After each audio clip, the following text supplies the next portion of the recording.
All right. We're going to be starting a new session this morning. I'm Dele Ayimibo from 3 Best Trade Academy, and you're on to another edition of A to Z of Export Business Financing. And today we'll be looking at part 10 of A to Z of Export Business Financing. Olabitayo, thank you very much for joining. Good morning and great weekend. We started discussing this for a while now, discussing A to Z of Export Business Financing. We started from part 1 to part 2 to part 3, part 4, part 5, and this morning we are looking at part 10. And this morning my focus will actually be on the banks, on the financiers, why we should finance some transactions and why we probably will not want to finance some other transaction. But there's this common trend in which case banks don't want to finance startups, which I agree with, but I have an opinion on the kind of startups that the bank should finance and the one they should not finance. And the whole essence of supporting this is to be able to let us realize the fact that export is like building a house, like a housing project or a construction project. If it's something you've done before, it should be easier for you to be able to do it again, because you tend to understand and have a good overview of most of the issues and challenges that you likely face in the course of that transaction. So my take this morning is going to be on new exporters project. New exporters project. What do I mean by this? A new exporter coming to a bank to finance an export project. Should the bank finance a new exporter coming to the bank to finance an export project? My answer is yes and no. Yes.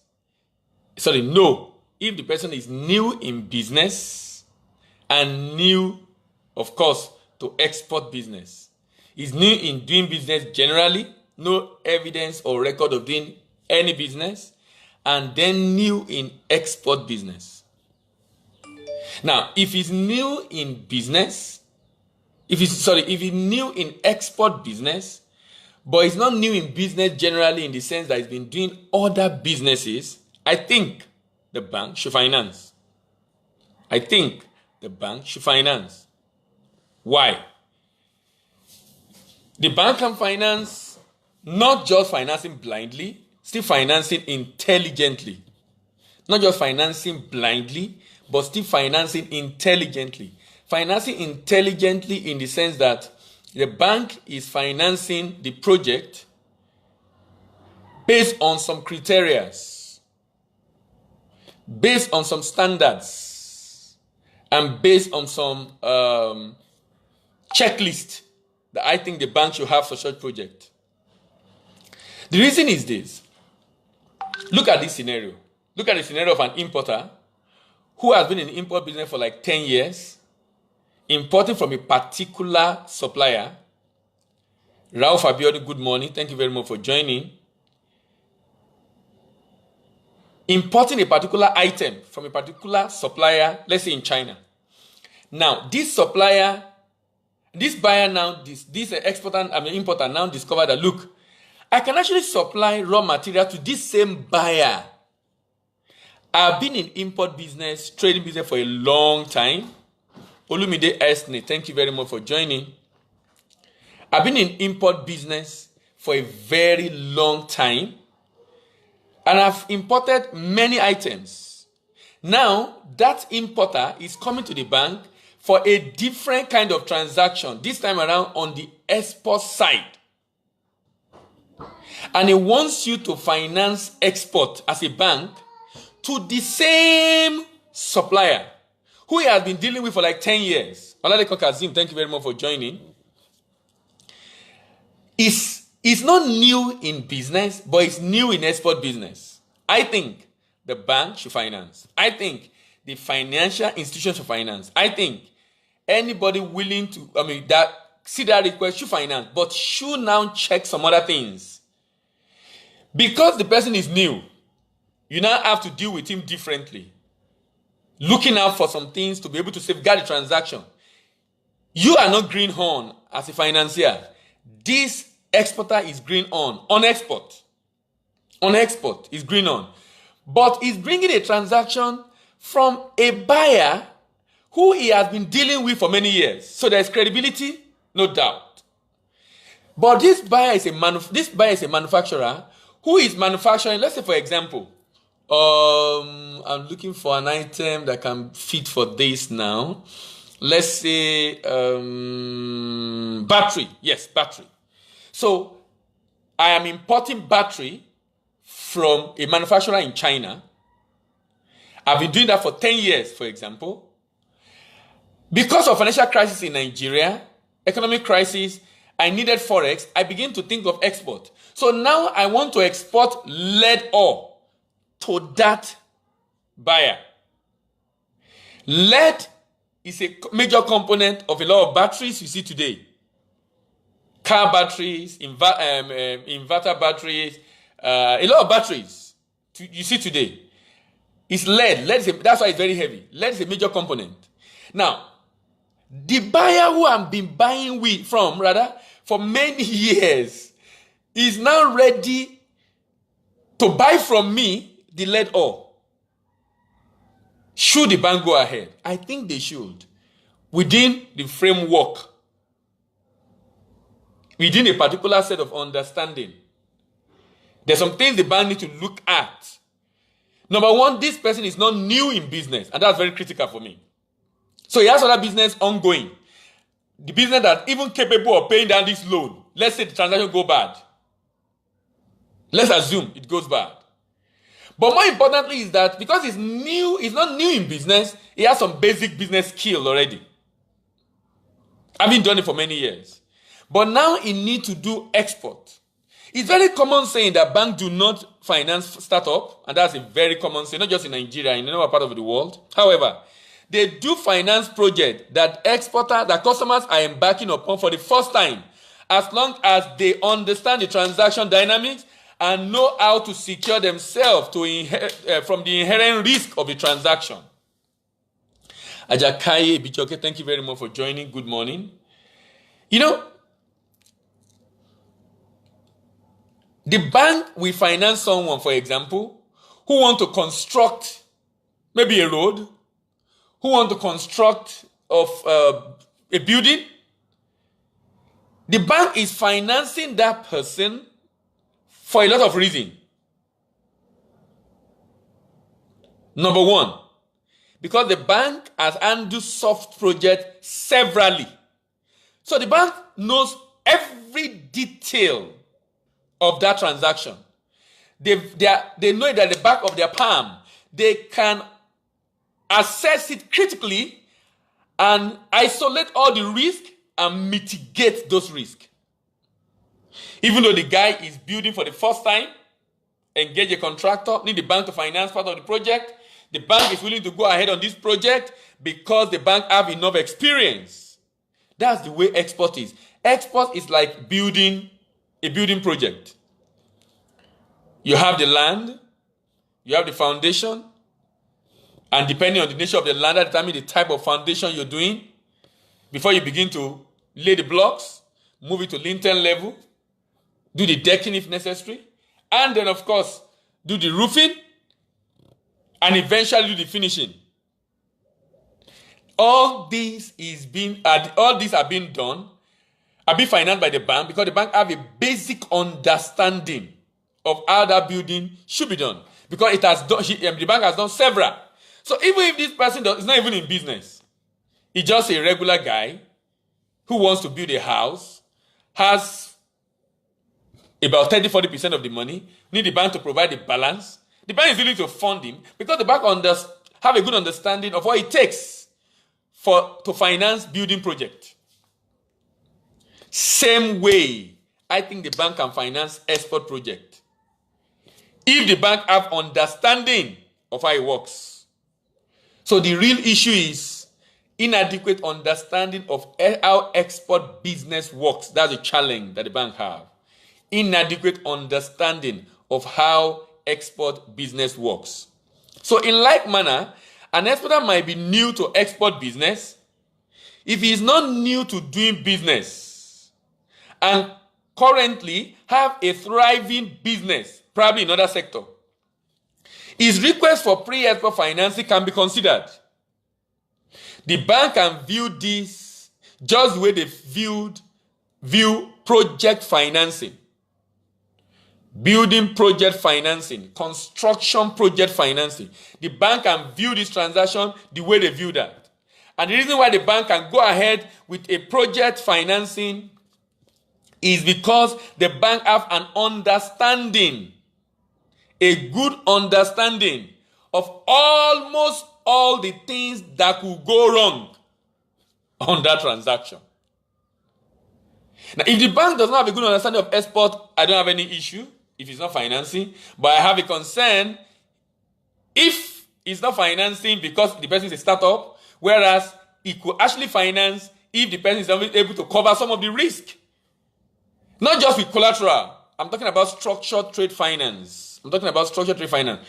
Meaning, banks will be throwing away a lot of viable projects into the trash, into the bin, and indirectly reducing the volume of trade from Nigeria if we are not financing new export projects by a new exporter who is not new in doing business.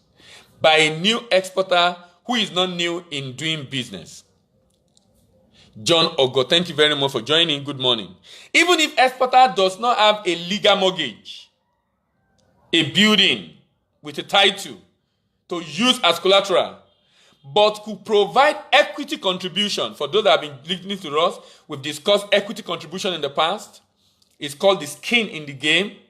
Meaning, if you want bank to finance a project, it's just wise for you to also find a way to cover some part of the risk of that project so that the bank is comfortable to go ahead and fund part of that project because you are carrying part of the risk. So both of you are in it together. If anything goes wrong, they are sure that you will be committed to ensure the issues are fixed and not that you will elope and run away just because the project is going out of hand. So, even if exporter does not have a legal mortgage but could provide equity contribution, the bank can still go ahead with the transaction by simply protecting the funds using some of the most appropriate trade finance instruments available in international trade. The bank can still go ahead with transaction by simply protecting the funds using some of the most appropriate trade finance instruments available in international trade. So what that means is this. The person does not have a legal mortgage, and I don't think the bank should look at legal mortgage. I don't think she should look at physical collateral. Let this person bring his own equity contribution, and then using trade finance instrument. For those that have been studied, that have been with us from part 1, we are now in part 10. You know what trade finance instrument means. Instrument like demand guarantee. Instrument like export credit insurance, export credit guarantee. Instrument like standby letter of credit. Instrument like letter of credit itself can be used to protect the bank and secure this transaction. The main work of the bank, therefore, has to do with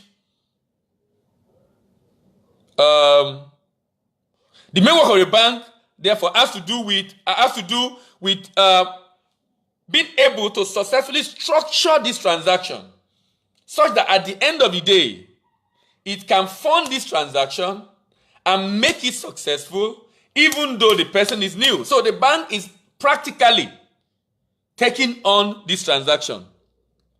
Practically taking on this transaction. Like I said, it's going to be a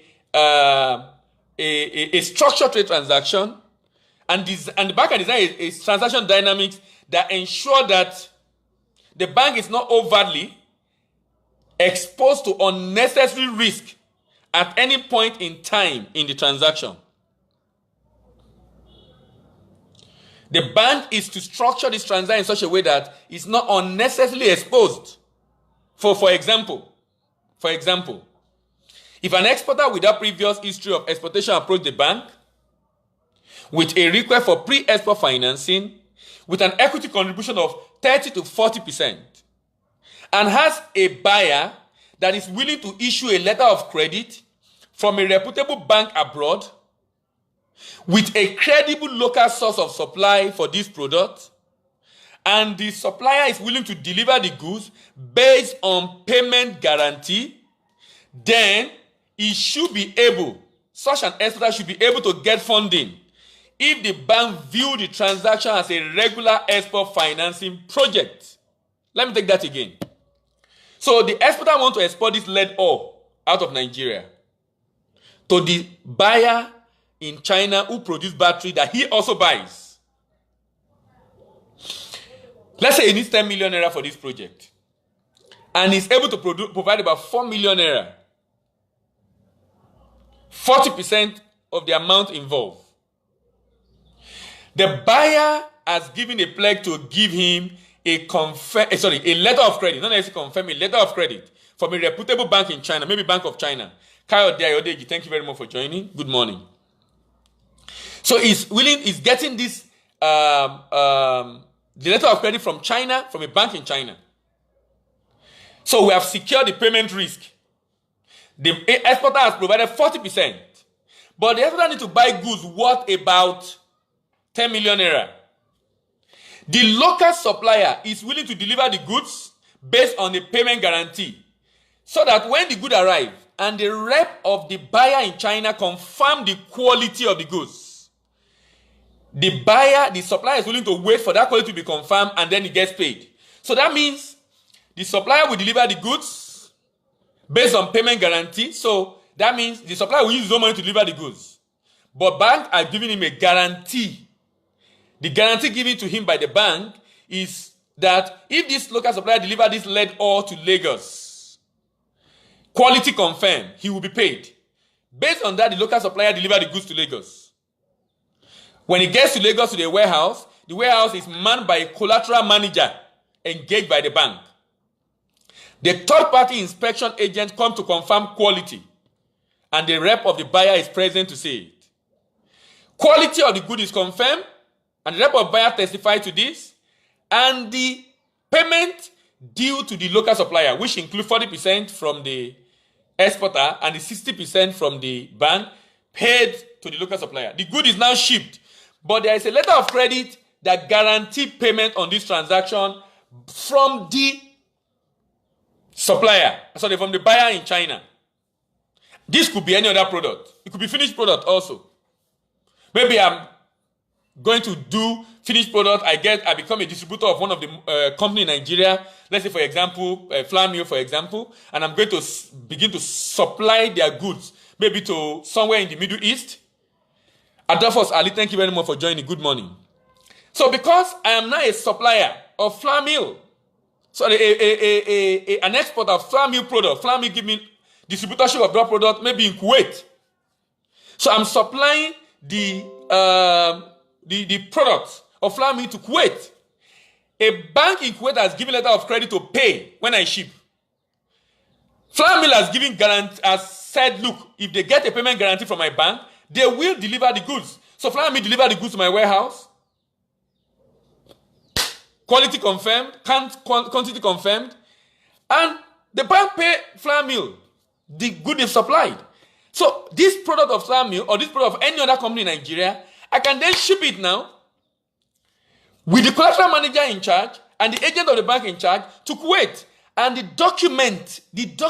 shipping document is collected from the agent of the bank and transmitted to the bank in Kuwait, and the bank in Kuwait, based on letter of credit, effects payment.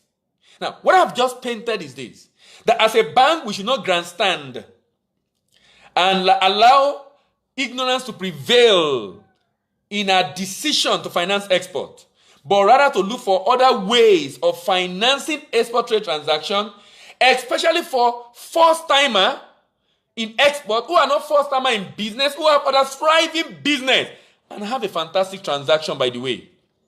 as long as the performance risk has been protected, has been covered, and the payment risk has been covered, then we should be fine to go ahead. Jim Lazopayemi, thank you very much for joining. Good morning. By the way, for those that are just joining us, we are discussing A to Z of export business financing, and today we are discussing part 10. We meet every day in the morning around 8 a.m. and in the evening around 6 p.m. discussing international trade. Our focus in the last 1 week has been on export trade financing.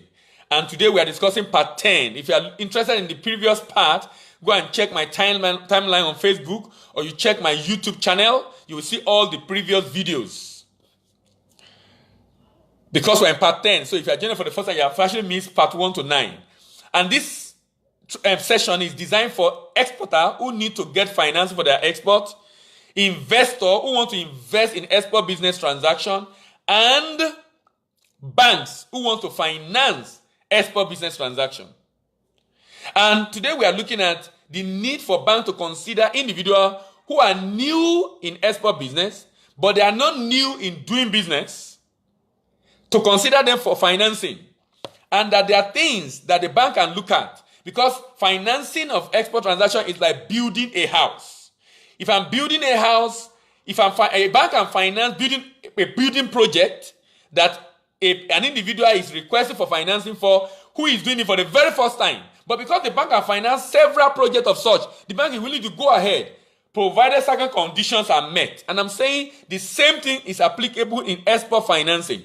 If I'm new in export business, but I'm not new in business generally, I have other thriving business, but I'm coming into export business because I need to raise forex to fund my import transaction, I should be funded by the bank as long as I'm providing an equity, reasonable equity, and more importantly, that I'm able to secure the local supply and I'm able to secure the payment from abroad.